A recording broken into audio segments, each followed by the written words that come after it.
Let's see how much I can get done in an hour and 20 minutes.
As you can see, it's not so bad to do this kind of work when it's just brush.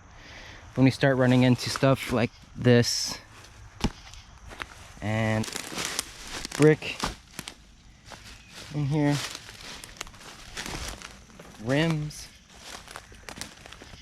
cinder block, random and fallen logs, it starts getting pretty difficult. But